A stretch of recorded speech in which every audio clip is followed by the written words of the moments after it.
그건 왜 자유론인가 한번 볼까요? 이제 우리가 자유주의 관점에서 이렇게 본다고 한다면 자유라는 게 두 가지 가치가 있습니다. 두 가지 의미가 있습니다. 첫째로는 윤리적인 가치가 있죠. 윤리적인 것. 윤리적인 건 법과 제도의 조건합성을 판단하는 기준이 자유라는 기준입니다. 그렇죠. 이건 뭐 사회주의적인 적극적인 자유든 소극적인 자유든 뭐 상관이 없습니다만. 그다음에 또 하나는 또는 국가의 역할 문제죠. 국가의 역할. 이게 윤리적 측면입니다. 그다음에 또 하나는 과학 철학적인 방법이 있습니다. 과학 방법론적인 측면이 있습니다. 과학 철학. 이게 바로 제가 나중에 아까 말씀드렸던 자생적 질서입니다. 스폰테이니어스 오더라고 하는 개념이 자율에서부터 출발을 한다. 자유. 스폰테이니어스 오더를 이해를 해야 자유라는 개념, 자유를 이해를 해야 스폰테이니어스 오더라는 개념을 이해를 할 수 있다는 얘기죠. 그래서 스폰테이니어스 오더라고 하는 것, 이게 아주 독특한 개념인데 두 가지 자유가 있었는데 자유가 두 가지 개념을 엄격하게 구분하기 시작을 합니다. 구분해 놓습니다. 이게 20세기 들어와서 정치 철학으로서는 상당히 유명합니다. 유명한 개념이죠. 두 개를 분리했다는 게 결정적인 역할을 많이 했습니다. 두 가지 자유를. 그 전에는 한 가지 자유는 존재하지도 않고 다른 자유는 다른 어느 한 자유는 존재하지 않고 한쪽만 얘기를 했습니다. 예를 들면 여러분들 19세기에 있었던 그 토마스 힐 그린이라고 하는 사람은 자유는 한 가지밖에 없다는 얘기를 하죠. 적극적인 자유밖에 없다는 식으로 얘기를 하는데 이 사람이 이제 분류를 하고 그리고 이 사람이 왜 20세기 와서 그 전체주의가 지배를 하게 됐느냐 하는 거를 얘기를 합니다. 이 적극적인 자유가 잘못된 자유, 즉 적극적인 자유하고 소극적인 자유가 있는데 적극적인 자유 때문에 전체주의가 형성이 된 것이다 라는 식으로 비판을 합니다. 그러니까 이 사람이 왜 이 사회가 이렇게 전체주의가 지배하느냐 하는 연구를 하다 보니까 이게 자유에 문제가 있다. 자유 두 가지 문제가 있는데 그 하나가 적극적인 자유 때문에 이렇다 하는 식으로 얘기를 합니다. 집단적인 의사결정을 내리는 것. 이건 이제 고대에서 쓰였던 자유가 있고 그 다음에 이제 현대의 자유라고 하는 것은 이거는 이제 시장과 경제적인 자유들, 경제적 자유. 이게 주권 침해 문제였습니다. 인민이 정부 정치에 참여해야 된다는 얘기죠. 그 얘기였습니다. 그게 제일 중요했고 그것이 그 이후로 계속해서 나옵니다. 뭐 평등, 자유, 평등, 파괴 이거는 프랑스 혁명과 아무 관계없는 유럽 대륙에서 독일이나 또는 그 밖의 나라에서 떠들리는 얘기고 실제 프랑스 내에 있어서는 자유, 평등, 파괴 그거 아니라 민주주의였습니다. 민주주의. 그렇게 민주주의를 중시를 하니까 이 공산당이 이 민주주의라는 게 이게 고대의 물건인데 지금 프랑스가 거대한 그러니까 그 18세기의 자유를 고대 그리스나 아니면 아테네에서 사용했던 그런 그 자유를 정치적 자유를 지금 19세기에 들어온 이 나라에 이런 자유를 심어가지고 되겠느냐. 이제 그래서 민주주의를 굉장히 부정적인 입장에서 쳐다봅니다. 그래서 지금 프랑스라고 하는 현대 사회에서 그 당시 2천만 명 인구가 2천만 명이었습니다. 프랑스에. 그런데 그리스는 10만 명. 그러니까 아리스토텔레스가 그랬습니다. 민주주의를 제대로 작성하기 위해서는 인구가 한 10만 명 정도면 된다라는 식으로 얘기를 하죠. 인구가 이제 그런 10만 명 정도에서나 작동할 수 있는 민주주의를 그 당시 2천만 명이 되는 프랑스에는 이게 적용하기 불가능하다. 그런 얘기였습니다. 그러니까 민주주의는 우리 프랑스의 물건이 아니고 옛날 물건이니 우리가 할 거는 이 개인의 자유에 초점을 맞춰야 된다. 그런 주장을 하기 위해서 나온 겁니다. 그런데 그 이후에 보면 자유민주라는 게 이제 막 결합을 해버립니다. 19세기에 들어오면. 자, 여러분 이제 여기서부터 이제 까다로운데 적극적인 자유, 소극적인 자유, 네거티브, 포지티브인데 네거티브라는 얘기 있습니다. 이게 우리나라 참 번역하기가 굉장히 힘들어요. 소극적 자유. 우리가 달리하면 이게 부정적이라는 의미도 있고 포지티브라는 건 적극적인 건데 긍정적인 의미가 들어요. 긍정적이라는 의미가 있습니다. 이걸 참 번역하기가 우리는 힘드는데 대체로 일반적으로 우리가 번역하는 거면 네거티브 프리덤이면 소극적이라는 개념이고 적극적인 건 포지티브입니다. 네거티브라는 것은 여러분들 네거티브 포지티브를 설명하기 이해하기 가장 빠른 거는 무역을 할 때 이게 수입을 할 수 있는 것들만을 모아놓습니다. 수입을 할 수 있는 것만을 허락을 하고 정해놓고 수입할 수 있는 겁니다. 이건 수입해도 좋아 라고 해놓은 것. 그 다음에 수입해서는 안 되는 것들만 정해놓는 게 있습니다. 이건 수입해서는 안 돼. 수입해서는 안 될 종목만 정해놓고 나머지들이 멋대로 수입해도 좋아. 이렇게 놓고 한쪽에서는 수입할 품목만 정해놨습니다. 품목. 이걸 포지티브 리스트라고 부르고 이쪽에 포지티브, 네거티브 리스트라고 부릅니다. 이게 무역학에서 나오는 얘기죠. 그렇죠? 무역학에서 주로 쓰이는 얘기입니다. 그렇습니까? 그렇죠? 포지티브 리스트, 네거티브 리스트. 그런데 네거티브라고 하는 건 바로 그런 뜻입니다. 그런 뜻이에요.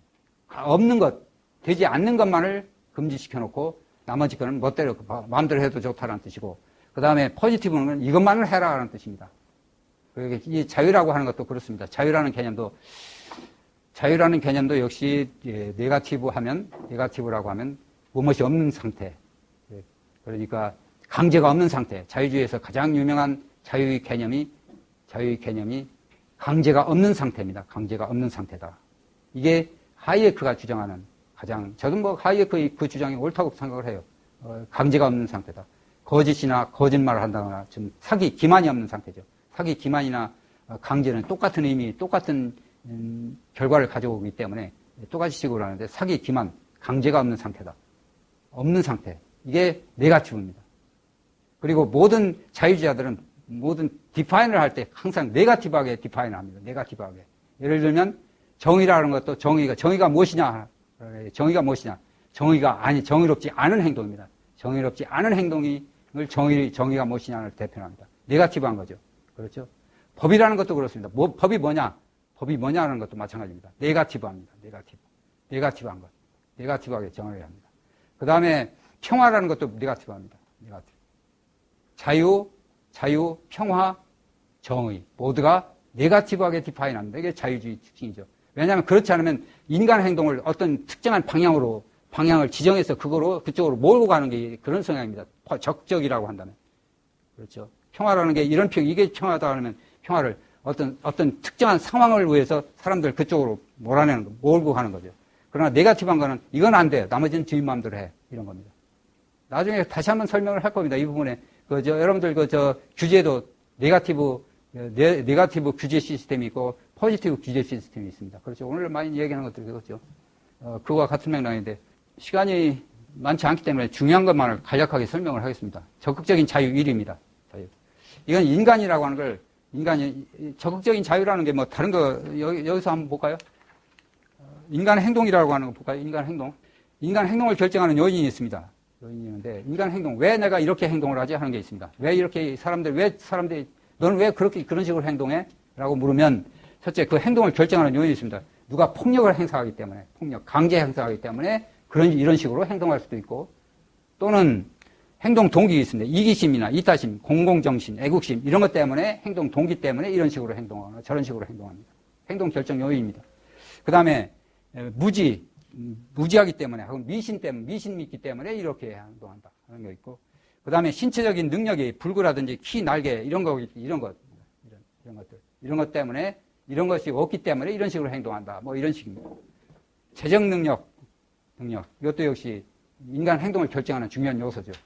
요소인데 가장 중요한 것이 이 부분입니다. 적극적인 행동이라는 것. 적극적인 자유와 관련된 것. 적극적인 자유와 관련된 것은 도덕적인 행동을 전부 다 적극적인 자유로 행동을 했습니다. 이기심이 있죠. 여기서 볼까요? 충동에 따른 행동입니다. 이건 부자유한 것이다. 충동에 따른 행동. 이거는 자유롭지 않다. 그러니까 알코올, 마약, 음란물, 성매매, 도박 이런 행동을 하는 거는 이건 부자유한 것이다. 자유롭기 위해서는 이런 걸 해서는 안 된다. 이런 거죠. 그러니까 그와 같은 행동을 억제하는 법은 자유의 증진이다. 충동에 따른 행동은 부자유한 것이다. 이런 자유를 회복하기 이런 자유를 증대시키기 위해서는 역시 법으로서 이런 걸 해서는 안 된다. 이게 소위 파터널리즘입니다. 이건 나중에 존 스튜어트 밀 와서 이제 부정을 합니다. 존 스튜어트 밀은 이런 건 그냥 내버려 둬라 이런 식으로 하죠. 그 얘기는 뒤에 가서 설명을 하기로 하고. 그 다음에 도덕적으로 바람직한 목적을 추구합니다. 공공선을 추구하는 경우와 이기심 추구하는 경우 뭐가 더 자유스러우냐면 공공선을 추구하는 게 자유스러운 거예요.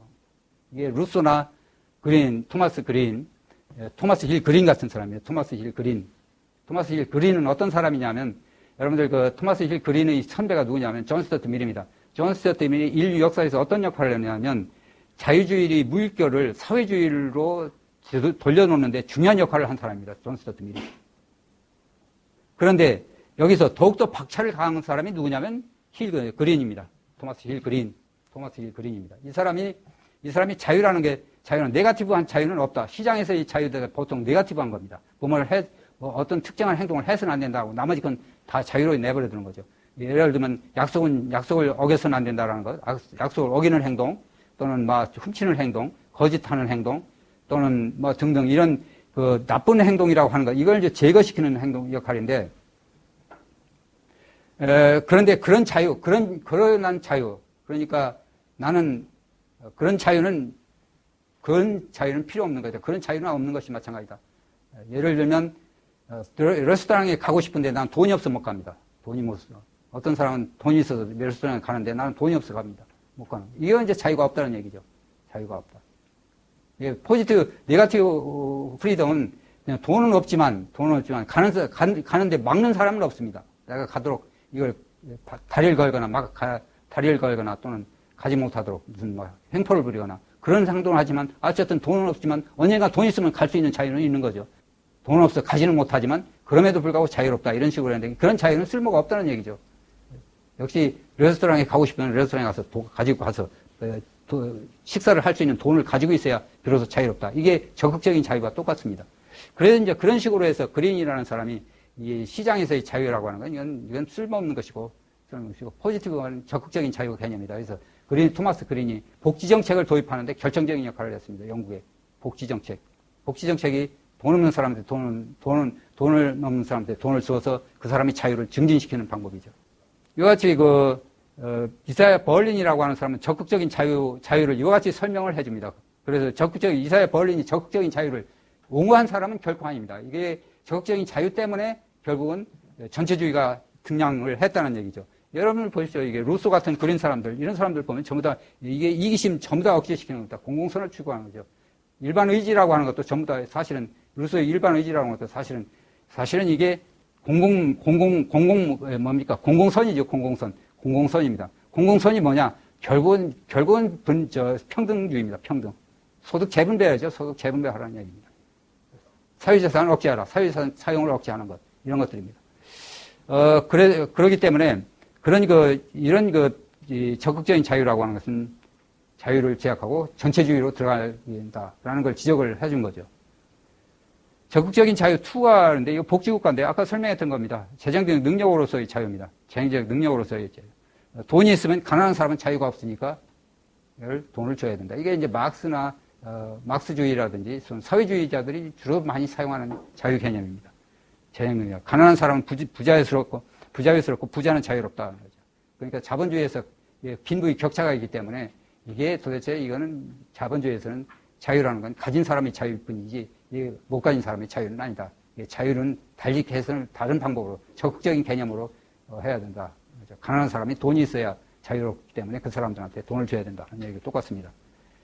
그러니까 부의 재분배를 요구하는 집단주의적 정치적 프로그램을 뒷받침하는 게 바로 적극적인 자유다. 그러니까 인간이 도덕적인 행위를 하라. 도덕적인 행위라는 건, 도덕이라는 건 이게 이기심을 억제하고 공공선을 위해서 행동하라는 얘기입니다. 공공선을 위해서 행동하는 것. 그러니까 이타심을 행동하라. 국가를 위해서 헌신하라. 라는 얘기하고 똑같습니다. 자아를 좀 선한 자아, 보다 나은 자아, 저 차원의 자아보다는 높은 차원의 자아를 만들어라. 자아라는 걸 높은 차원의 자아, 낮은 차원의 자아로 이제 구분을 하죠. 낮은 차원의 자아는 충동에 따른 행동이라든지 단기적인 행동도 그렇습니다. 순간적인 행동들이 있죠. 순간의 욕구를 충족시키기 위해서 하는 행동들. 이런 거 전부 다 낮은 차원의 자아다라는 얘기입니다. 그런 자아는 억누르고 될 수 있는 높은 차원의 자아. 그러니까 사회를 위해서 헌신하는, 사회에 대해서 스스로 책임을 지는 그런 인간이 역시 자유롭다라는 얘기입니다. 하이에크가 여기서 우선 소극적인 자유를 설명을 하고 소극적인 자유와 비슷한데 이건 자유가 아닌 것들이 굉장히 많습니다. 특히 아까 존 스튜어트 미리 그렇습니다. 그런 예는 뒤에 가서 설명을 하기로 하고요.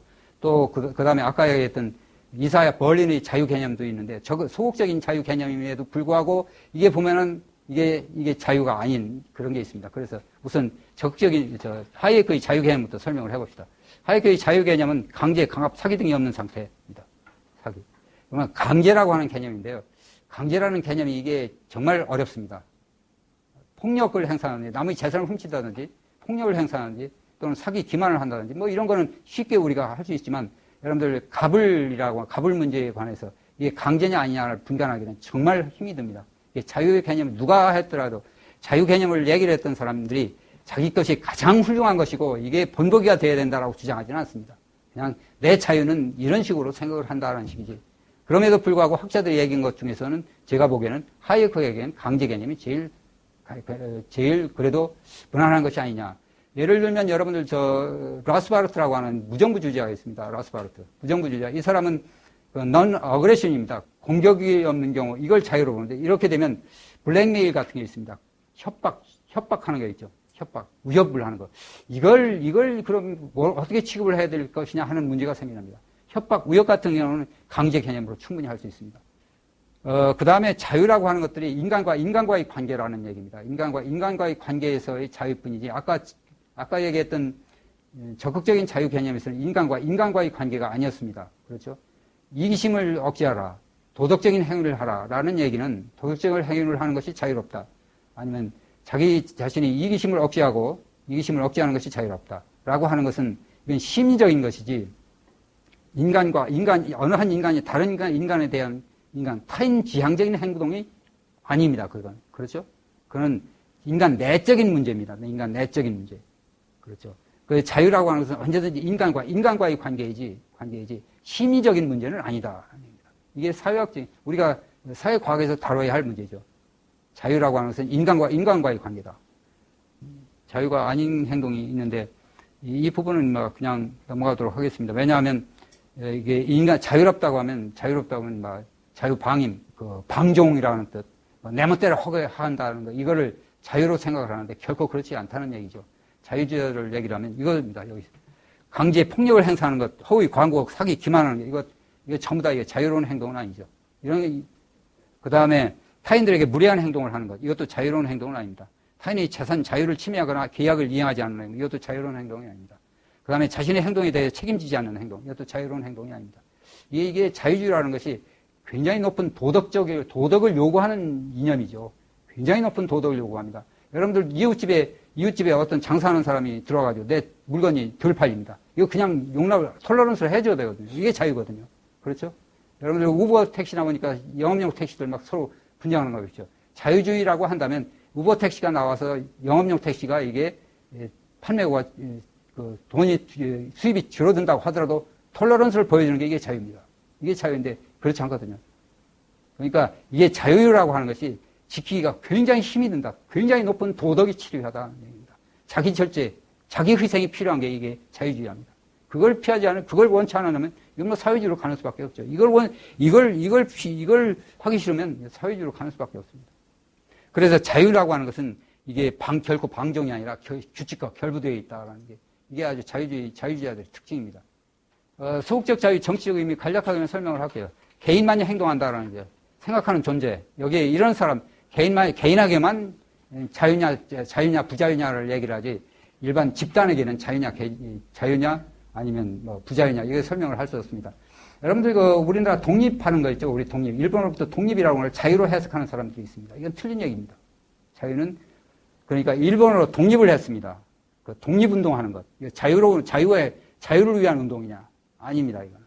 자유는 집단을 대한민국이 일본으로부터 해방된 이걸 일본으로부터 해방됐다. 이거를 자유로 취급을 하느냐?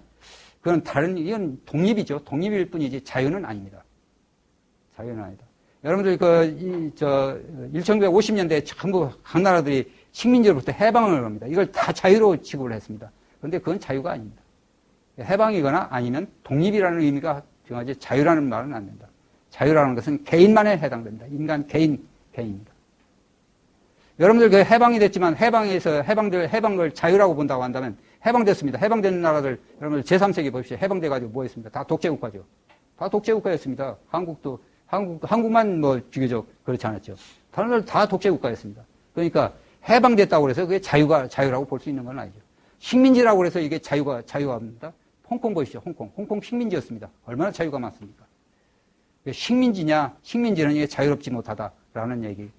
식민지는 그 국민이 자유롭게 하지 못한다는 의미는 맞지 않는다. 집단주의는 적용을 할 수는 없다는 얘기죠. 자유라고 하는 게, 그런데 제가 요즘 아직 명확한 답변을 할 수는 없습니다만은, 식민지를 가지고, 일본 해방을 가지고 자유라는 개념을 어떤 식으로 적용을 했는지를 곰곰이 좀 조사를 하고 있는 중인데, 아직 결론을 못 내렸습니다. 그런데 개인이 자유하고 자꾸 식민지로부터 해방되는 걸 자유라고 혼돈하게 쓰는 경우가 혹 발견을 할 수 있는데, 그거는 좀 지양을 해야 된다는 얘기죠. 그 다음에 자유를 벗어난 조건에 자유를 적용하는 건, 자유를 벗어난 조건에 자유를 적용하는 건 의미가 없다. 로빈슨 크루소, 여기다 자연인이 있죠, 여러분들, 자연인. 그거 자유롭다고 얘기를 하죠. 그거 자유가 아닙니다. 자유는 언제든지 인간과의 관계입니다. 로빈슨 크루소가 혼자 있는데, 이제 프라이데이가 왔습니다. 프라이데이가 와가지고 로빈슨이 프라이데이인데 막 강제로 시키고, 이때부터 이제 자유가 시작됩니다. 자유가 존재하느냐, 안 하느냐, 시작이 되는 겁니다. 심리적인 것 별거 아닙니다. 아까 얘기했던 내면적인 것, 예를 들면 이기심을 억제하는 것, 이게 자유롭다. 충동심을 억제하는 행동, 이게 자유롭다. 이거는 인간과의 관계는 결코 아닙니다. 내면적인 현상이죠. 그 다음에 두 번째 또 하나 설명한 것은 자유라는 게 이게 천부적이라는 주장이 있습니다. 칸트, 로크, 이게 천부적이다. 자유가. 우리 이제 자유라는 거 자율이라는 의미로 해석을 한다고 한다면 자율입니다. 강제가 없는 상태. 내가 자율적으로 내 의사결정을 취하는 경우입니다. 이게 천부적인 자유다, 천부인권이다, 자연권이다, 타고난 것이다. 이거는 저는 그렇게 생각을 하지 않습니다. 타고난 건 자유주의가 아니라 사회주의입니다. 사회주의. 인간은 본능적으로 사회주의자입니다. 인간은 완전히 본능적인 건 사회주의자예요. 사회주의자죠. 그러니까 이게 만약에 타고난 게 자유라고 한다면, 타고난 본능적인 게 자유라고 한다면 얼마든지 이게 자유를 위해서 이렇게 싸울 필요 없습니다. 저절로 다 자유를 좋아하는데요. 타인의 재산도 존중하고 약속도 어기지도 않고 내 스스로 결정하고 국가에 의지하지도 않고 그러죠. 본능적이라면 그러는데 본능적으로 국가에 의지하거든요. 본능적으로 국가에 의지하려고 합니다. 뭔가 의지를 하지 않으면 살 수 없는 거죠. 인간이라는 게. 신한테 의지를 합니다. 그런데 신은 죽었다고 그랬습니다. 그러니까 결국 의지할 거는 뭐예요? 국가죠, 지금. 인간은 본능적으로 어딘가 의지하려고 하는 성향, 부모한테 의지하는 것, 어린애가 의지하는 것. 그렇죠? 어린애가 부모한테 의지합니다. 부모 있으면 참 편안하고 온화하죠. 마찬가지로 국가에 있으면 온화합니다. 이게 인간의 본능입니다. 인간 본능은 자유를 싫어한다. 이게 호모 사피엔스가 형성되는 시기, 수렵 채취 시기였거든요. 수렵 채취 시기가 인류 역사에서 거의 인류 역사에서 거의 다 차지했습니다. 흔히 말하는, 여러분 어제 혹시 들었을 겁니다. 인류 역사를 24시간으로 본다고 한다면 수렵 채취 기간이 얼마였느냐면 23시간 56분 동안 수렵 채취 기간 동안 살았고, 결국 4분 동안 내 스스로 결정하고 내 스스로 물건을 사고 파는 그런 과정에서 4분밖에 안 됐다는 얘기입니다. 그런 속에, 그러니까 수렵 채취 기간에 뭐 했습니까? 사람들끼리 모여서 사는 게. 서로 소규모 그룹 지어가지고 서로 의지하면서 살았습니다. 그때는 자유가 없었죠. 집단주의죠. 집단의 애착심, 자기 그룹에 대한 애착심, 다른 그룹에 대한 혐오, 다른 타 그룹에 대한 증오, 타 그룹에 대한 공포심, 그렇죠? 포비아, 다른 그룹에 대한 포비아, 다른 그룹에 대한 증오, 그렇습니다.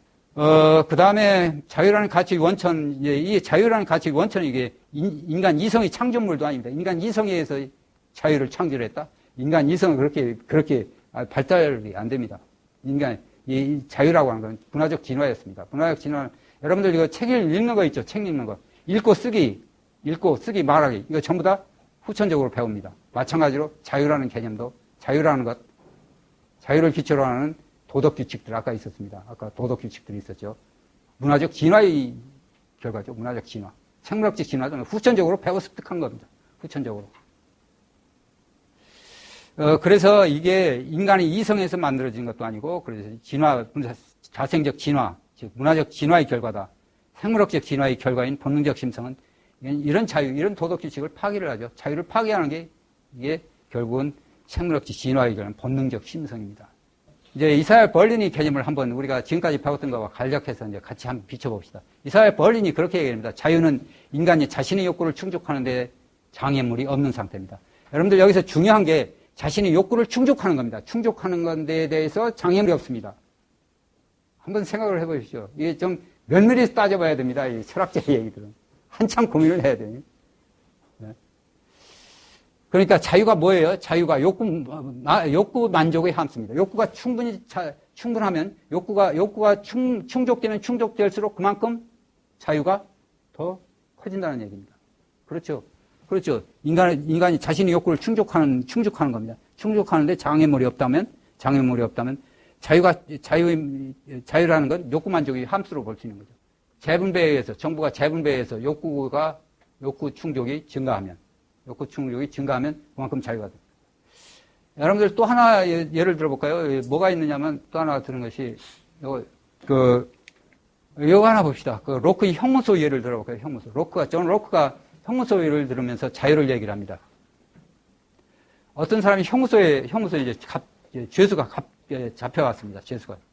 감방에 집어넣었습니다. 감방에 집어넣고 이제 간수가 이제 문을 잠가버렸습니다. 잠그는데 이 간수의 기분이 한심 차고 일하는데 이렇게 편할 수가 없습니다. 자기 욕구 완전히 충족된 거죠. 이게 편할 수가 없어요. 나가기도 싫어요, 이제. 여기가 좋다 이거죠. 여기가 좋다. 그러면 이 사람은 뭐라고 합니까? 이사야 벌린에 따르면 이 사람은 자유롭습니다. 내 욕구가 완전히 충족됐는데요. 그러면 자유로운 거죠. 문은 잠가 있습니다. 아무도 내 욕구를 충족시키는 걸 아무도 방해하는 물건이 없습니다.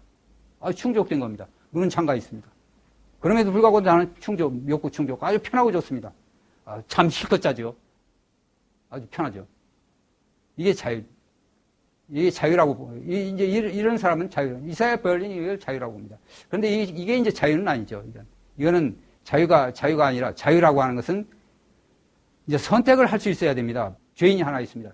죄인이 문은 열려 있어. 그런데 참 편합니다. 그래도 이 사람은 자유롭습니다. 그런데 이 사람이 만약에 이제 얼마 있으면 지루합니다. 뛰쳐나갔으면 좋겠습니다. 뛰쳐나갔습니다. 이 사람은 자유가 있습니까? 없습니까? 뛰쳐나갈 자유가 있습니까? 문은 열려 있으니까. 뛰쳐나갈 자유 있습니까? 없습니까? 뛰쳐나갈 자유 있는 거죠. 문이 열려 있으니까 얼마든지 도망갈 수 있습니다. 자유로운 거죠. 그래서 지가 설사 지금 설사 만족했다고 하더라도 장래에 내 욕구가 변동이 있을 때에 그 변동된 욕구를 충족시킬 수 있는 여건이 되어 있느냐 없느냐 합니다. 장기적인 거죠. 그렇죠? 이걸 뭐라고 부르냐면 주류 경제학에서는 두 가지로 부릅니다. 주류 경제학에서 인간이라고 하는 것이 최대의 목표를 달성하는 것, 즉 가장 높은 행복을 추구하는 것, 가장 옵티멀한 것 여기 있는데요. 주류 경제학에서 X에게 A, B, C, D, E의 대안이 존재하고 있습니다. 지금 A, B, C, D 순서대로 A, B, C, D, E까지입니다. 그런데 E가 최대의 목표입니다. 최대로 만족시켜주는 겁니다. 이게 최대로 만족시켜줍니다. 그런데 A, B가 없어버립니다. A, B가 없습니다. 만약에 최대로 동접시키면 뭡니까? E가 극대의 만족을 주는 대안이 있기 때문에 그런 자유로운 거죠. 이게 이사야 벌린의 해석입니다. B, C, B, D, E만 남았습니다. 국가가 이건 금지시켰습니다. 이 A라는 행동, C라는 행동을 금지시켰습니다. 국가가. 그 다음에 나머지 B, D, E는 국가가 그냥 내버려뒀습니다. 그런데 이 사람은 E가 최대의 극대의 효용을 만족시키는가, 극대의 만족을 가져다 준다는 E가 그대로 남아있기 때문에 이 사람은 아직도 자유롭습니다. 그런데 그 대안에 만족하지 않고 그런데 만약에 주어진 대안, A, B, C, D, E라는 대안에 만족하지 않고 새로운 것을 찾으려고 하는 기업가적 정신이 있다고 한다면 이건 E가 극대의 만족을 시켜주든 안 주든 관계없이 내가 새로운 것을 찾을 수 있는 기회가 제한이 되어 있느냐, 제한되어 있지 않느냐 하는 것에 따라서 자유롭냐, 자유롭지 않느냐를 설명할 수 있는 거죠. 자동차 속도 예를 들어볼까요? 여러분들 혹시 더 이해가 되려는지 모르겠는데. 자동차 속도입니다. 운전 속도가 시간당 50km로 제한했습니다. 그러나 100km로 달리고 싶은 사람에게는 이게 지독한 규제죠. 그렇죠? 규제입니다. 자유를 제한하는 겁니다. 그런데 나는 자동차가 없습니다. 그럼 나는 자유롭다고 볼 수 있느냐 이거죠. 내가 만약에 자동차를 사게 되면 100km 아니 200km로 달리고 싶다고 한다면 이 이 제도는 이건 내 자유를 억압해 주는 거죠. 설사 내가 지금 당장 쓸모는 없다고 하더라도 그 행동이 지금 당장 쓸모는 없다고 하더라도 장래에 나한테 쓸모 있을 가능성이 있을 경우입니다. 이게 자유죠, 자유. 차 없는 사람은 속도 제한은 자유를 제약하지 않는다. 자유의 상실감이 없다. 그래서 자유롭다. 이렇게 얘기하는 거는 이 현재 자동차를 없지만은 그러나 장차 자동차를 갖게 될 그 과정, 장차 자동차를 갖게 될 그 상황에 대한 예측을 전혀 생각을 하지 않는 거죠. 내가 만약에 자동차를 갖게 되면 이때는 50km 제한이라고 한다면 이건 자유를 제한하는 거기 때문에 역시 이 사람한테도 이거는 자유를 제한한 것이다. 내 자유를 제한한 것이다. 라고 생각을 하는 것이 이게 자유의 개념이죠. 존 스튜어트 밀을 한번 볼까요? 존 스튜어트 밀은 가장 중요한 게 함 프린시플인데요. 함 프린시플. 타인에게 피해를 주지 않는 한 인간은 무슨 일이든 할 수 있다라는 뜻입니다. 함 프린시플. 피해를 주지 않는 것. 피해를 주지 않는 겁니다. 타인들에게 피해를 주지 않는 한 인간은 무슨 일을 할 수 있다. 그러면 이 함이라는 게 뭐냐 하는 거죠. 함이라는 게 나한테 주는 함이 있습니다. 그렇죠. 담배 피면 나한테 피해입니다. 남한테 피해 주는 겁니다. 남한테 피해 주느냐, 나 스스로에게 피해 주느냐 하는 게 나눕니다. 그래서 harm to others, harm to self입니다. 내한테 피해를 주느냐, 다른 사람한테 피해 주느냐. 이 존 스튜어트 밀은 다른 사람한테 피해를 주는 겁니다. 다른 사람에게 피해 주는 거지, 나한테 피해 주는 거는 이건 지멋대로 돌아와 이런 거죠. 그러니까 다른 사람에 피해 주는 거는 뭐냐면 강제, 기만, 사기 같은 것. 이런 건 이건 피해죠. 타인에게 주는 피해입니다. 이건 당연히 금지를 시켜줍니다. 그런데 나한테 피해 주는 것. 음란물 유통이라든지 성매매, 동성애, 동성결혼, 도박, 마약 이런 것. 이런 거는 다른 사람에게 전혀 피해를 주지 않는다는 얘기죠. 다른 사람한테 직접적인 피해가 없습니다. 그러니까 이건 그대로 내버려 둬라 이겁니다. 그런데 문제는 그거예요. 문제는 여기서 끝나는 게 아닙니다. 자기 to self, harm to self라고 하는 게 마약, 도박을 했습니다. 집이 도박하는 집이 망가집니다. 그럼 자기 자식들한테, 자기 가정이 완전히 파괴되죠. 다른 사람은 피해를 주는 거죠. 결국은. 그래서 harm to self, harm to others라고 하는 개념이 참 불분명해요. 이런 경우 보면 참 불분명합니다. 이제 또 하나 아주 핵심적인 문제들은 자구의를 통해서 피해 주는 겁니다. 지금 자구입니다. 액션. 내가 행동을 함으로써 피해를 주는데 내가 행동하지 않음으로써 피해를 주는 경우가 있습니다. No action입니다. 그러니까 no action. No action을 예를 들면 물에 빠진 동료가 있습니다. 그런데 그걸 그대로 내버리면 죽습니다. 근데 빨리 들어가서 건져줘야 됩니다. 물에 빠진 사람을 구호치를 하지 못했기 때문에 그 사람이 죽었다라고 하면 그건 이제 내한테 책임이 있다라는 얘기입니다. 이게 부자구입니다. 이 부자구의 문제가 여러분들 우리 법에도 정해져 있습니다만 자동차 운전 사고 난 데 있습니다. 죽어갑니다. 그냥 지나치면은 이게 형법에 아마 저촉이 될 겁니다. 그렇죠? 그걸 빨리 구출해야 된다는 얘기. 이게 이제 일종의 내가 행동하지 않음으로 해서 다른 사람이 피해를 보는 경우입니다. 죽어가는 사람인데 내가 도와주지 않음으로 해서 피해를 보는 거예요. 이걸 이제 우리가 다른 예를 든다면 소수자나 노인, 부녀자의 고용을 거부하는 행위가 있습니다. 이것도 역시 harm to others입니다. 다른 사람에게 주는 피해입니다. 왜? non-action. 행동하지 않으면서. 이게 존 스튜어트 밀이 직접 오늘 리버티 제1장이 나옵니다. 제1장이 나오는 얘기입니다. 다른 사람한테 내가 행동하지 않음으로 인해서 다른 사람한테 피해를 주는 경우. 이거는 형법적인 문제죠, 여기서는 주로. 고용주가 가족을 부양하기도 어려운 낮은 노임으로 노동자를 고용하는 경우. 이것도 마찬가지죠. 이것도 역시 non-action으로 인해서 다른 사람에 피해를 주는 겁니다. 국가가 이제 개입을 해야 된다는 얘기죠, 이런 경우. 이게 복지 정책. 그러니까 미국에서 생겨났던 affirmative action이라는 게 있습니다. 우대 정책이죠, 우대 정책. 우대 정책이 한 일환이죠, 이게. 이게 이제 자유주의하고 반대죠. 자유주의는 이걸 원하지 않죠. 자유주의. 소수 분야자의 고용을 거부하는 행위. 여러분들 이런 거 한번 봅시다. 거부하는, 지금 이게는 non-action하고, 그럼 no-action하고, 그러니까 자구하고 부자구를 똑같은 행동으로 취급하는 거죠. 똑같은 행동입니다. no action, no action하고 action하고 행동하지 않는 것도 일종의 액션하고 똑같이 취급을 하는 거죠. 그렇죠? 행동하지 않는 거하고 행동하는 거 똑같이 취급하는 거죠. 내가 행동하지 않음으로 해서 다른 사람의 피해를 보는 경우, 내가 저 사람한테 돈을 먹을 걸 주지 않아서 죽습니다. 그런 거는 내가 행동을 하지 않았기 때문에 죽어가는 거죠. 액션하고 노 액션하고 똑같이 취급하는 거죠, 행동을. 이걸 반대하는 게. 이걸 똑같이 취급하는 게 뭐냐면, 여러분들 혹시 코스 정의를 아시는 분이 혹시 계시는지 모르겠는데, 코스 정의. 여러분들 혹시 아세요? 로널드 코스라는 사람. 로널드 코스가 뭐라고 그랬느냐면, 외부 효과라는 건, 외부 효과는 레시프로칼한 거다. 상호성이 있다.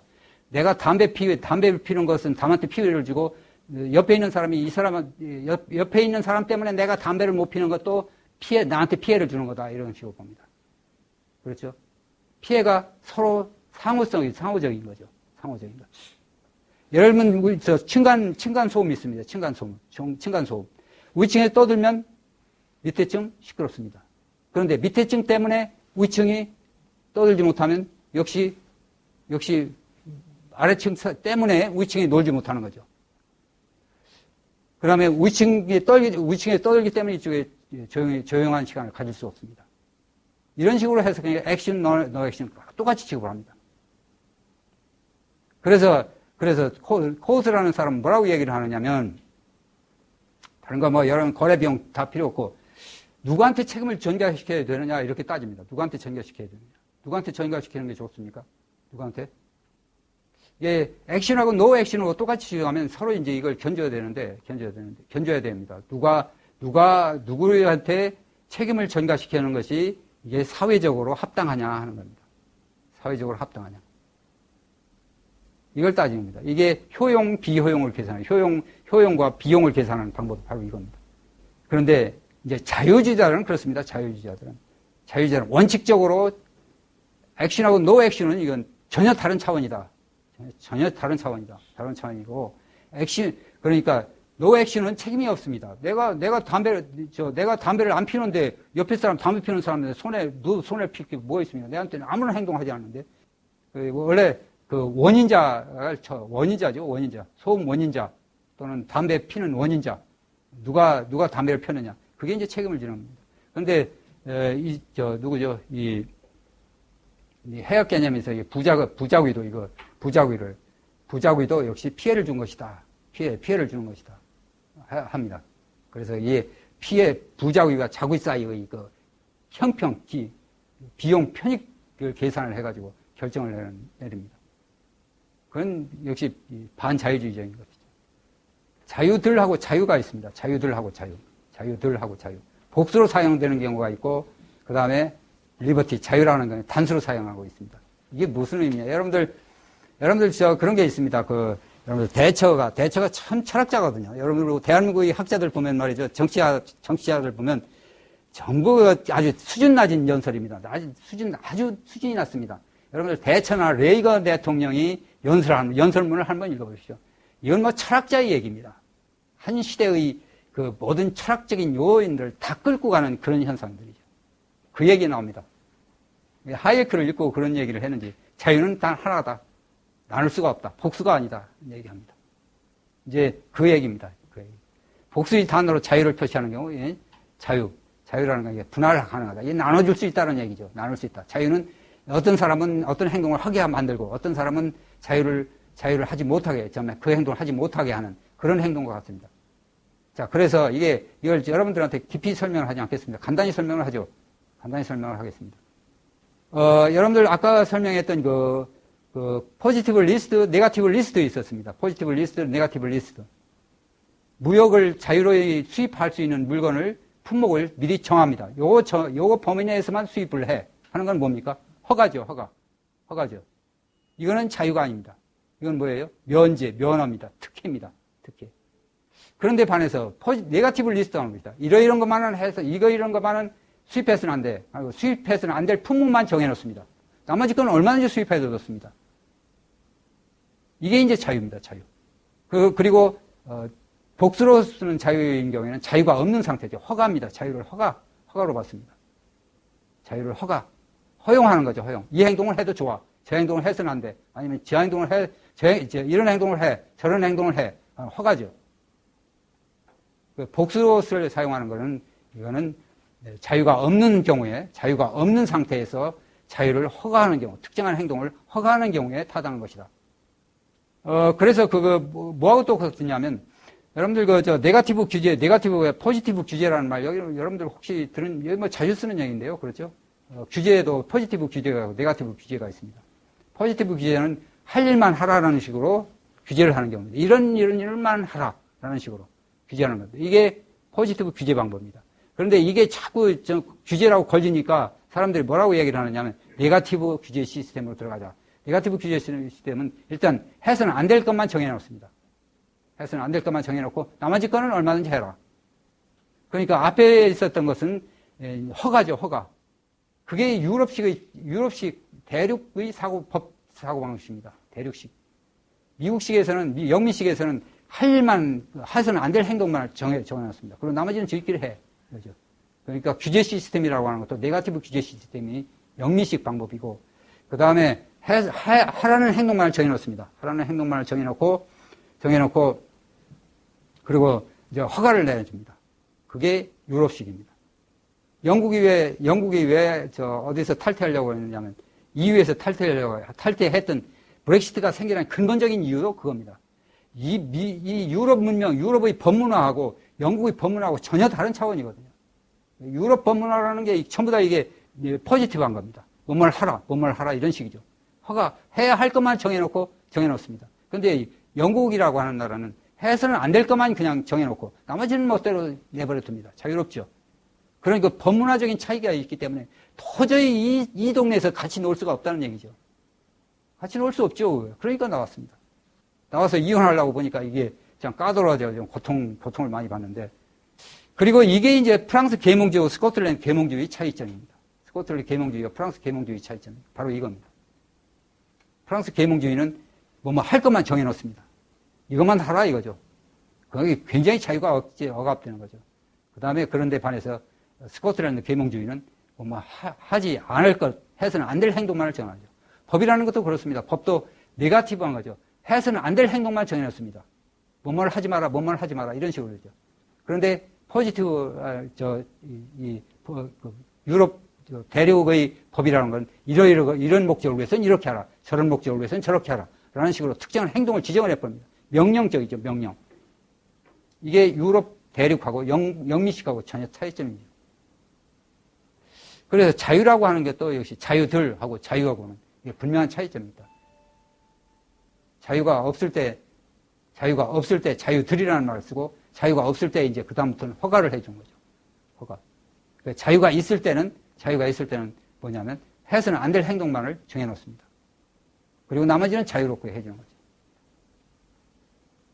그래서 자유주의자들이 자유라고 하는 것도 여러분들 범죄인 보면 무죄 추정 원칙이 있죠. 무죄 추정 원칙을 주장하죠. 자유주의자들은 자유 추정 원칙입니다. 일단 이 사람한테는 자유가 있다. 그리고 자유를 제한하기 위해서는 특수한 이유가 있어야 돼요. 그리고 그걸 입증은 누가 하냐면 자유를 제한하는 사람이 입증을 해야 됩니다. 자유를 제한하는 사람이 입증을 해야 자유를 제한할 수 있습니다. 그러니까 이게 자유주의에서 자유라고 하는 것은 마치 이건 모든 사람한테 자유 추정이다. 이 사람한테는 일단 자유가 있는 인간은 모든 사람한테 자유가 있다라는 식으로 놓고 자유 추정 원칙이죠. 그리고 비로소 이제 그 자유를 제한할 때는 이제 자유를 제한하는 사람이 이유를 대야 되죠. 마찬가지로 범죄도 그렇습니다. 범죄. 이 사람이 일단 무죄 추정은 원칙이죠. 무죄로 하고 무죄 추정은 원칙이죠. 그리고 범죄가 있다고 하는 걸 규정을 하는 게 누구냐면 이제 검사들이 얘기를 하는 거예요. 이래서 범죄가 범죄다. 라는 식으로 하는 거죠. 이제 꽁스탕의 구분을 볼까요? 꽁스탕의 루소의 주권 행사입니다. 민주주의형이죠. 좌파인데 루소의 주권 사상입니다. 주권 사상. 프랑스 혁명이 정치적 자유를 강조하고 개인적 자유를 배제했죠. 개인의 자유 별로 중요하지 않았습니다. 그 사람들한테 중요한 거는 아까 얘기했듯이 주권 재민 사상이었습니다. 어떻게 하면 다 인민들이 다 정치에 참여하느냐는 문제였습니다. 예. 그리고 특히 로마의 민주주의를 표본으로 여기고 있었다. 이게 누구냐면 루소가 그랬습니다. 루소가 아주 정말 우리가 이렇게 보면 정말 물론 자기는 뭐 인류를 위한다고 그러지만 결과적으로 보면 악질적인 사람이죠. 결과적으로 그렇습니다. 이제 공수당이 고민했던 문제는 로마 시대의 자유 개념을 현대적인 자유 개념의 구분을 소홀히 했다고 비판했죠. 현대적인 자유 개념, 로마 시대의 자유 개념과 현대적인 자유 개념을 소홀히 했다고 비난을 하죠. 굉장히 고민한 사람이죠, 공수당도 이 당시에. 프랑스 혁명이 지나친 탐닉과 폭력성을 비난하고 그 혁명을 초심으로 돌려야 할 의무감을 느끼는 것이 바로 공수당이었습니다. 그래서 이게 자유 개념, 이거 바꿔라 말이지. 바꾸지 않으면 안 된다. 그래야 프랑스가 살아나갈 수 있다는 얘기죠. 여러분들 그 나중에 설명을 하겠습니다만은 프랑스에 공수당이 있었죠. 그 다음에 몽테스키에 있었습니다. 몽테스키에 그 당시에 프랑스가 그 귀족 사회로서 얼마나 폭력이 심했습니까? 그 폭력 행사, 자유를 찾아주기 위해서 얼마나 고민을 했습니까?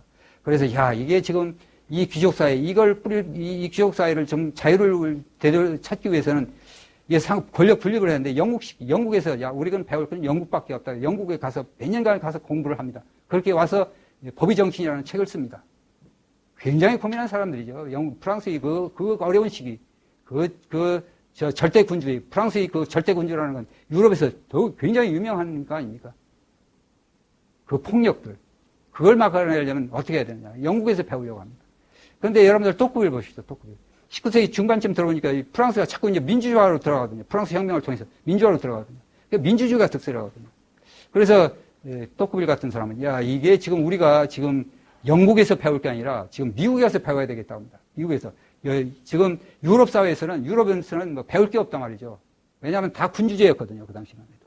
군주제에다가 조금쯤 민주주의를 했지, 민주주의를 회복하는 상황이었지. 그래서 미국으로 건너갑니다. 자, 미국에서는 과연 어떤 일을 하느냐. 미국 가서 공부를 합니다. 미국 가서 보니까 민주주의라는 게 이런 병폐가 있구나 하는 걸 배우면서, 그러면 이게 자유라는 것이다. 그래서 자유를, 헌법이라고 하는 걸, 미국 헌법을 굉장히 열심히 연구를 합니다. 그런 이제 지식인들이 한 시대의 고민거리죠, 고민. 그 중에 하나 또 공수당이었습니다. 이게 자꾸 민주주의 떠들거든요. 그러니까 이게 뭐냐 말이지. 이건 도대체 자꾸 이 사람들이 로마 시대를 자꾸 예를 드는데 지금 그렇지 않다. 지금 시대가 어느 시대인데 지금 이게 로마 시대의 민주주의냐. 인구수가 얼마나 되지도 않는데 지금 2천만 명이 우리가 살고 있는 이곳에 그 민주주의를 전부 들어가지고 그 사람들 다 손들고 그 사람들이 함께 결정한다는 게 불가능한 일이다 말이죠. 그런 식이었습니다. 그래서 이제 민주주의라고 하는 거는 여기서 민주주의와 이제 정치적 자유와 개인적 자유의 문제인데, 정치적 자유라고 하는 것은 아까 얘기했듯이 이제 민주주의하고 똑같습니다. 정치적 자유라는 게. 자유는 사실 자유 개념은 아니죠. 왜냐하면 권리 문제이기 때문에. 선거에 참여할 권리입니다. 선거에 참여할 권리. 정부를 선택할 권리. 이런 국민들이 다 가는 겁니다. 그러니까 이게 주권 재민이라는 게 뭐하고 뭐냐면 국민들이 권력을 어느 정도 가지고 있었느냐면 과거에 왕들이 가지고 있었던 절대 권력이 있었습니다. 절대 권력을 루소는 그 절대 권력을 누구한테 다 줬느냐면 국민한테 들어갔습니다. 그게 주권쟁입니다. 그대로 그 권력을 갖다 주는 겁니다. 그러니까 그 당시에 그 절대 군주가 가지고 있었던 그 권력, 무제한의 권력이 있습니다. 권력을 주권 재민이라고 해서 민간한테, 국민한테 다 갖다 줍니다. 그러니까 민주주의가 무제한인 거죠. 무제한이죠. 그러니까 이게 투표를 해서 결정할 수 없는 요소가 없습니다. 없는 게 없이 모든 일을 다 투표로 결정하다는 얘기입니다. 이게 무제한적 민주주의예요. 무제한적 민주주의죠. 우리가 똑같습니다. 우리 의회에서 정하는 거 있죠. 의회 무제한적 민주주의죠. 우리가 헌법의 치명적인 결함은 뭐냐면 국가 권력을 제한하는 적절히 효과적으로 제한하는 헌법 조항이 없습니다. 특히 경제 분야가 더욱 그렇습니다. 이건 국가가 모든 법을 정하면 어떤 식으로 법을 정하면 그건 다 법이 돼버려요. 법이 되어 있습니다. 법이라고 정할 수 있게 되어 있습니다. 그게 주권 재민이거든요. 민주주의라도 권력을 제한을 해야 되는데, 민주 권력이라고, 민주주의, 국민으로부터 나온 권력이라고 하더라도 이걸 제한을 해야 되는데, 제한할 메커니즘이 없다는 얘기죠. 그게 프랑스 혁명으로부터 생겨났고, 프랑스 계몽주의로 등장했고, 그것이 전부 인류 사회를 전부 뒤덮었습니다. 전부 유럽 사회도 그렇고, 한국도 그렇고, 일본도 그렇고, 모든 사회가 다 이게 무제한적인 민주주의로 들어갔습니다. 그냥 그래도 자유를 유지하는 거는 우연이죠, 우연. 그 이제 민주주의하고 자유주의하고서 이제 공수당이 이제 구분을 합니다. 민주주의는 누가 지배하느냐 하는 문제죠. 민주주의는 누가 지배하느냐의 문제입니다. 지배의 원천입니다. 법의 원천. 그게 누구냐면 법의 원천, 그 다음에 권력의 원천이 누구예요? 국민입니다. 국민. 권력 구조의 문제입니다. 권력 구조. 우리 현대 말하면 권력 구조. 누구한테 권력을 나누느냐의 문제죠. 권력을 국민한테 전부 같이 나눠 먹자 하는 것.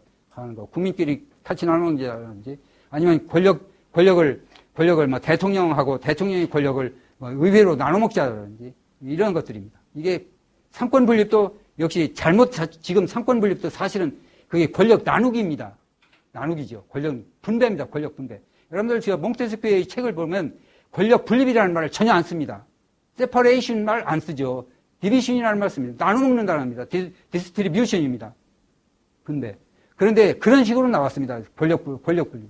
그러니까 그런데 거기서 여러분들 이게 나중에 가장 토크빌하고 몽테스키의 권력 분립하고 설명을 할 겁니다. 하이에크의 권력 분립 문제고.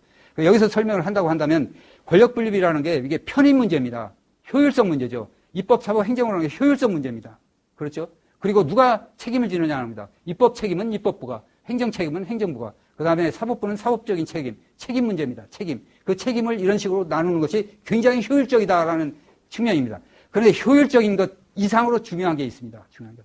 이 세 개로 나눌 때 권력을 제한하는 메커니즘이 있었는데 제한하는 메커니즘이 쏙 빠져버렸습니다.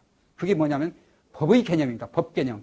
법 개념이 없습니다. 상권 분립 속에 법 개념이 들어가야 되거든요. 법이라는 무엇인가 하는 게 들어가고 그 다음에 권력 분립이 나옵니다. 그러면 권력 분립에서 법을 누가 제정합니까? 의회에서 정하죠. 그리고 의회의 권력을 제한하는 겁니다. 법다운 법을 만들도록 제한하는 겁니다. 그럴 때 비로소 상권 분립이 자유를 보장하는 상권 분립이 되는데 지금 그게 다 없어졌습니다. 법이 무엇이어야 되느냐 하는 개념도 없어져 버렸죠. 그게 전부 다 없어져 버렸습니다. 그래서 결국은 권력이 나눠먹기 시작했습니다. 입법, 사법, 행정이 권력 나눠먹기죠, 지금. 그리고 그런데다가 경제 분야, 뭐 입법 분야도 다른 분야도 거의 마찬가지죠. 그 의회에서 모든 걸 다 할 수 있죠. 모든 걸 다 할 수 있습니다. 지금 뭐 대통령이 권한이 너무 많다? 글쎄요, 그 의회에서 정하지 않으면 대통령 거의 힘 못 쓰죠. 의회의 뒷받침이 없습니다. 거의 힘 못 씁니다. 의회가 굉장히 중요한 부분인데 그 의회의 모든 권력을 전부 다 세 부분 따라 그냥 나눠준 거죠. 이게 과거에 절대 군주가 가지고 있었던 그 권력을 전부 각각 나눠줘 버린 겁니다. 그겁니다. 그런데 자유주의하고 민주주의의 근본적인 차이점은 자유주의는 국가 권력을 제한하는 데 초점을 맞춥니다. 국가 권력을 제한하는 겁니다. 국가 권력을 제한하는 게 자유주의고 민주주의는 국가 권력이 원천입니다. 누가 권력을 행사하느냐 이겁니다. 누가 권력을 행사하느냐 문제고 자유주의는 어떻게 국가 권력을 제한하느냐 하는 문제입니다. 이게 중요한 거죠, 이게. 그러니까 자유죠. 자유. 권력을 제한하는 겁니다. 국가로부터의 자유입니다. 사실 자유주의자들 보면 국가로부터의 자유지요. 다른 일반 시민들부터 다른 뭐 깡패라든지 혹은 뭐 폭력 행사한다든지 사기꾼이라든지 이 문제는 뭐 당연한 것이지만 그러나 제일 중요시하는 게 국가의 권력 문제였습니다. 국가가 이게 아주 이게 못돼 먹었거든요. 이게. 이 인간이라는 건 사회 속에서 배울 수 있는 능력이 있는데 정치라는 거는 사회에서 배울 수 있는 능력이 없습니다. 국가는 이성이 없습니다. 이성. 배우는 능력이 없어진 겁니다. 배울 수 있는 능력이. 정치가는 그렇죠. 정치가들은 배울 수 있는 능력이 더 없습니다. 자유주의는 누가 지배하든 지배자의 권력을 제한하는 문제입니다. 그래서 국가가 개입할 수 없는 사적 영역을 확인하는 거죠. 사적 영역. 이게 제일 중요합니다. 이걸 중시했던 것이 이게 공수당 때였습니다. 공수당. 그리고 이걸 중심으로 해서 이게 나온 게 이제 그다음에 자유주의자들이었죠. 자유들. 유럽 칸트라든지 훔볼트라든지 독일 쪽에서 아니면 독일 쪽에서 비제스라든지 현대적으로 하이에크라든지 이런 사람들이죠. 이거 사적 영역을 어떤 식으로 확보해야 되느냐. 그리고 이 사적 영역의 자유를 보호하기 위해서는 어떤 그 헌법적인 것, 즉 국가 체제가 필요하냐. 어떻게 하면 개인들이 자유를 보호할 수 있는 국가를 만들어낼 수 있느냐 하는 문제였습니다. 경제적 자유 문제인데요. 경제적 자유. 경제적 자유라는 게 이게 모든 자유의 보루라고 생각을 합니다. 여기 전부 설명을 해놨습니다. 개인적 자유. 경제 활동의 자유입니다. 경제적 자유를 굶어 죽을 자유를 포함한다고 조롱하고 있죠. 이거 잘못된 겁니다. 프리덤 투 스타브라는 얘기를 말합니다. 좌파들 막, 야, 자유주의 하면, 야, 그거 굶어 죽을 자유 있는 거 아니야? 그렇게 합니다. 그건 틀린 얘기죠. 그 다음에 경제적 자유는 가진 자만을 위한 자유인가. 이게 이제 자유주의가 그렇습니다. 사회주의자들이 비판하는 겁니다. 경제적 자유는 가진 자만을 자유입니다. 이건 역시 적극적인 자유 개념을 전제했을 때 그렇습니다. 가진 자만 자유롭다. 가진 자는 소유의 좌우된다. 자유는 소유의 자유되고, 자유는 적극적 의미로 해석한 거죠. 그런데 사실은 여러분들 이걸 좀 더 깊이 들어가면, 소극적인 자유, 적극적인 자유 있죠. 적극적인 자유도, 이 네거티브한 자유 시스템, 즉, 자유주의 시스템에서는 적극적인 자유를 충족시켜줍니다. 그렇죠? 가난한 사람 부자 만들어주는 게 부자 만드는 게 자유시장이죠. 그렇죠? 그 다음에, 자기 스스로 셀프 커맨드입니다. 마약을 사용하지 않는다든지 아니면 아까 얘기했던, 알코올리카라든지 알코올을 많이 소비한다든지 이건 시장에서 저절로 이게 시장 메커니즘에서 저절로 이게 제거됩니다. 자제력이 없는 사람은 사업 파트너로 인정을 하지 않죠. 시장에서는. 그렇지 않습니까? 저 친구 맨날 술만 마시고 다녀. 그런 사람 사업 파트너로 인정하지 않습니다. 시장에서 스스로 사람들로 하여금 탐닉하지 못하도록 시장에서 그러니까 좋은 목적을 가지고 행동하도록 충동에서 소비를 하지 않도록 소비하는 걸 막든 아니면 도박하지 못하도록 충동에 의한 도박을 하지 못하도록 막는 게 역시 자유주의죠. 스스로 자유주의 메커니즘 국가가 개입하지 않는다고 그렇습니다.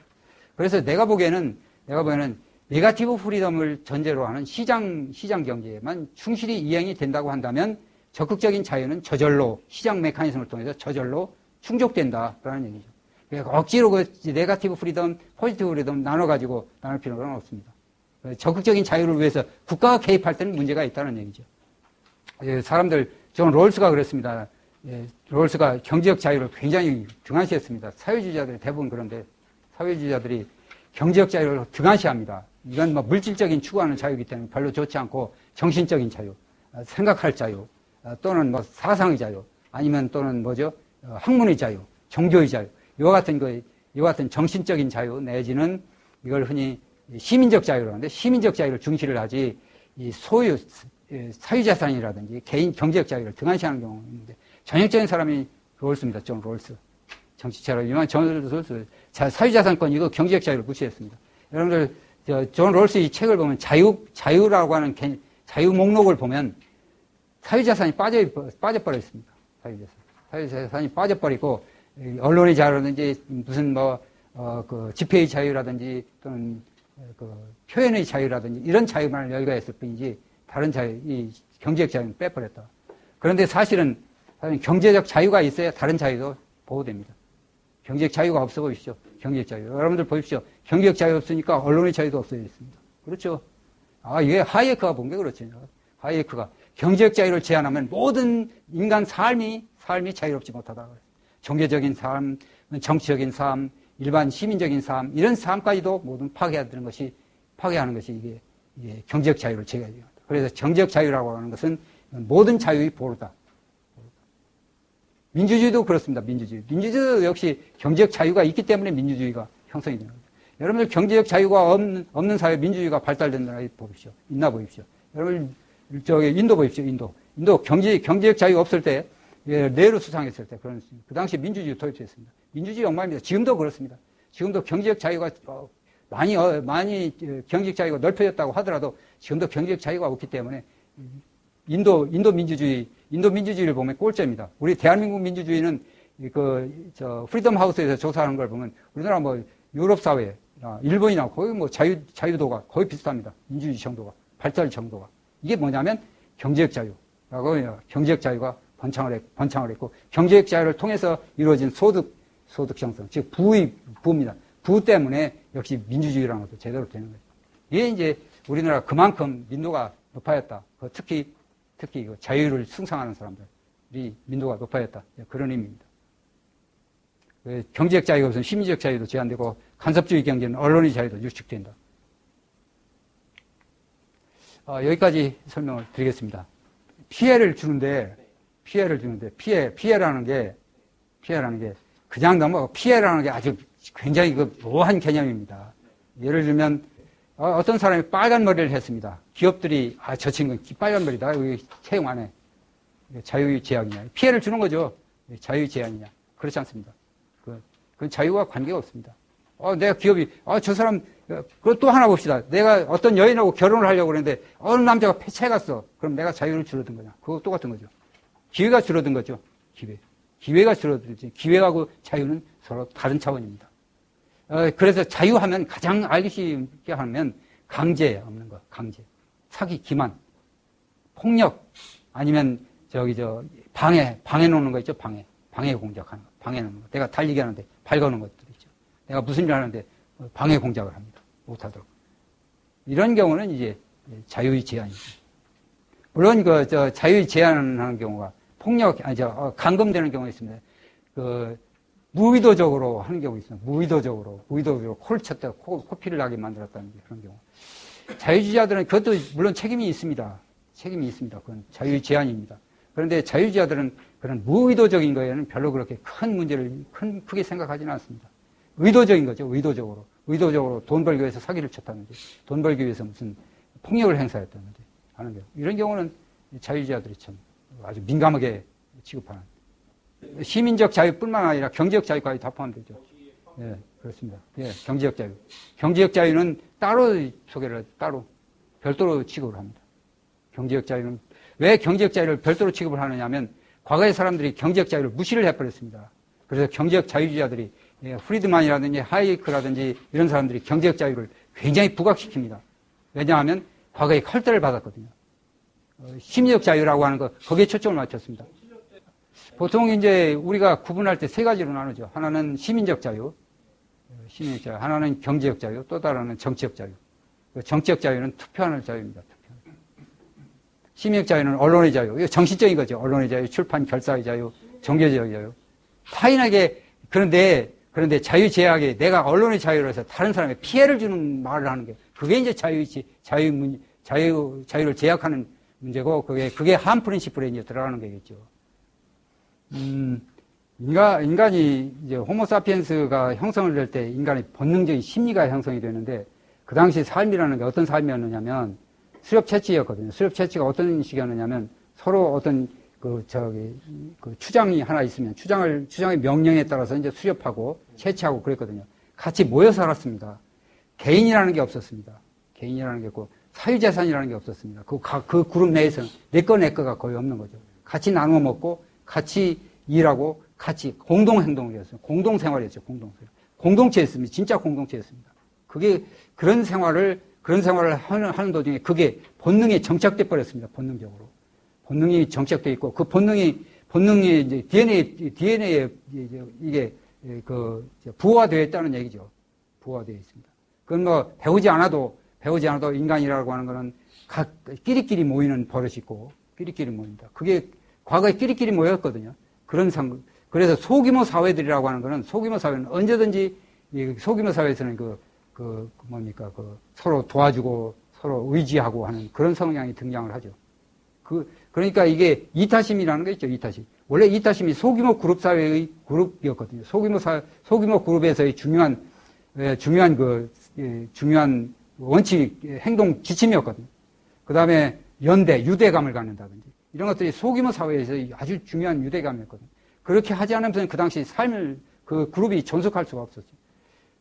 그런데 그게 본능적으로 정착이 돼버렸습니다. 그러니까 인간의 심리적인 구조가 미리 형성되던 시기에 바로 인간이라는 게 그런 그룹 생활이었기 때문에 지금 그룹 마인드, 전부 다 그룹 마인드입니다. 본능적인 거예요. 저 사회주의라는 게 전부 그룹 마인드거든요. 그룹 마인드. 그룹입니다, 그룹에, 그러니까 집단주의라는 게 본능에서 나오는 거죠. 그룹에 속하지 않으면 소외감 때문에 나는 소속감이라는 게 소속감이 필요하거든요. 인간이라는 게 지금 소규모 사회라고 해도 소속감. 이게 굉장히 중요합니다. 인간이 살아가는데 소속감 없으면 참,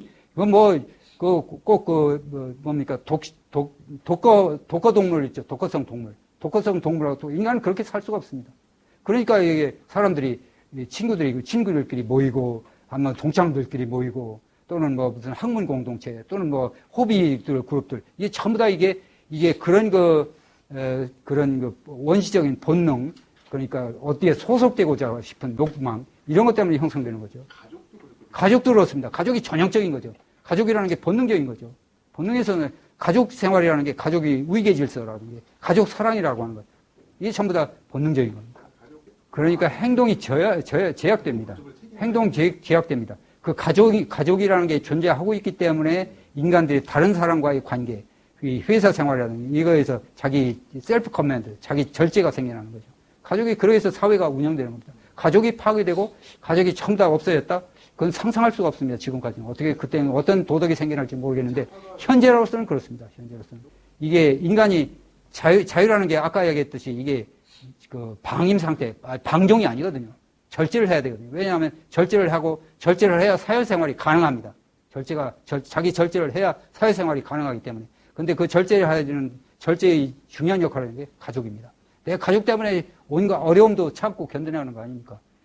내가 가족 때문에 어디 가서 모욕당해도 참고 하는 일 아닙니까? 내가 가족 때문에 또 다른 사람과 다른 사람이 친절하게 하고, 다른 사람도 나한테 친절하게 하고, 그런 그 가족 관계입니다, 가족. 예. 여러분들 오늘 너무 제 시간을 많이 뺐었는데, 다음에는 여러분들 질문을 중심으로 많이 하도록 하겠습니다. 고맙습니다, 여러분들. 예.